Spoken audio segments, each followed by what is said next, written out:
Great to be here with you. Hope you've really enjoyed the first week, all about resumes, the hiring funnel, and cover letter. And now, today, we're going to be talking about, this whole week is going to be about social media and LinkedIn and how you can use it to build your brand so that you can get recruiters to call you instead of you having to chase them. So today I want a little bit about the importance of social media in your brand. And we're going to talk first about your professional name. Do you know what your professional name is? Do you have a consistent professional name across all of your platforms? A lot of people don't. I work with people all day. They'll have a resume, which will have one name. They'll have a LinkedIn profile with a different one. They'll say, oh, well, I got married or divorced or, oh, I don't know. They'll have an email that doesn't have anything to do with it. And the most important thing is you're building a brand. Think of yourself as a brand. And you've really got to focus on a brand name. What is your professional brand name? Because that's how people are going to know you going on forever. So it's really important that you establish what your professional name is.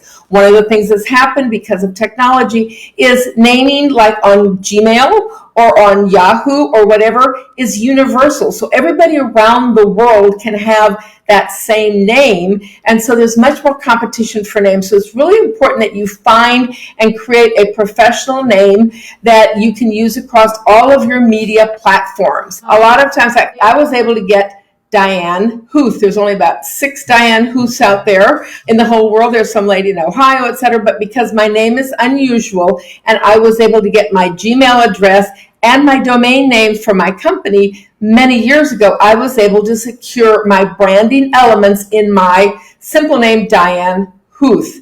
But most people, if you have a heavily competitive name, you're going to have to do something special. I recommend that people use a middle name whenever possible. And it's important because there's going to be a lot of John Does out there. But if you're John, Arthur Doe, there's going to be fewer of you.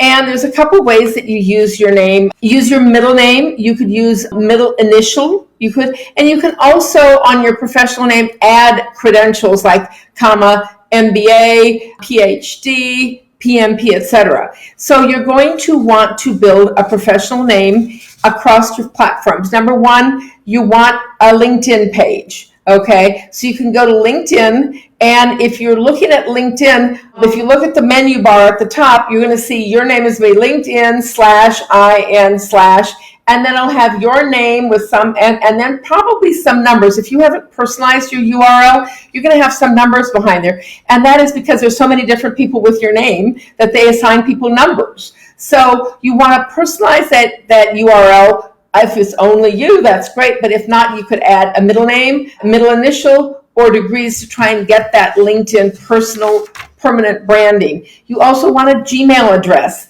that has the same. So you want your Gmail address, your LinkedIn, and your professional name. And if you can, get a domain name, a URL in your professional name that you can use forever, because it's going to be so important. We should all have personal websites if you're a professional and you want to do something in a consulting business or just to serve as an online portfolio to showcase all of your skills. So I want you to look at consistency across your platform and make sure that if your name is Mary Ashford Jones, it's that way across all of your different branding materials, your Twitter page, your website, your email address, your LinkedIn page, and your resume, so that you work for consistency. I want to talk about women. When we marry, it's important that you decide what your professional name will be. I recommend that people get rid of their middle name and replace it with their maiden name and then add their husband's last name at the end. So in my case, Diane, my maiden name was Kloss, and then Huth. So I keep that name so that if you ever become divorced, you are remarried, you could keep still your professional name and people would find you through your different platforms. So we talk a lot about that inside the course.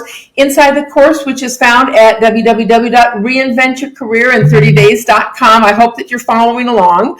When you register, you will be released a new lesson every single day as part of the challenge. So it's never too late to start. You can start right away and it'll take you to day one and then you'll follow up. If you've been following along like lots of people have, this is the lesson that you're going to find inside the course. There we have a video which details this process and shows lots of examples of how you build and choose and manage your professional name. And I've got 3 exercises in there I'd like you to do. One is to Google yourself and see what you learn, what kind of competition you have out there, how you stand out and how you appear. The second one is to search just your name on LinkedIn. Just put your name, Diane Huth, for example, and see how many people come up with that exact same name. You might be surprised. And then try to find your own Gmail account. We'll talk about that inside. And there's a lot of free things that are going on. Tomorrow, we're going to be giving you an overview of social media, how you can use it to build your brand, and the 6 or 7 different key social media sites that you can use to build your brand. And I'm going to give you a free ebook tomorrow on how to build your social media. You could buy it on Amazon. Of course, I'd be thrilled if you bought it on Amazon, but don't worry about it. I give it to you free inside the course if that's what you like. So head on over to the course, everybody. I will see you there in a few minutes, and we're going to work on managing, selecting, building, managing your professional name to gain consistency across all your touch points that have to do with your personal brand, your professional brand, and building your career. Thanks a lot. This is Diane Huth, the Accidental Career Coach, and I'm going to see you inside the challenge. Bye-bye.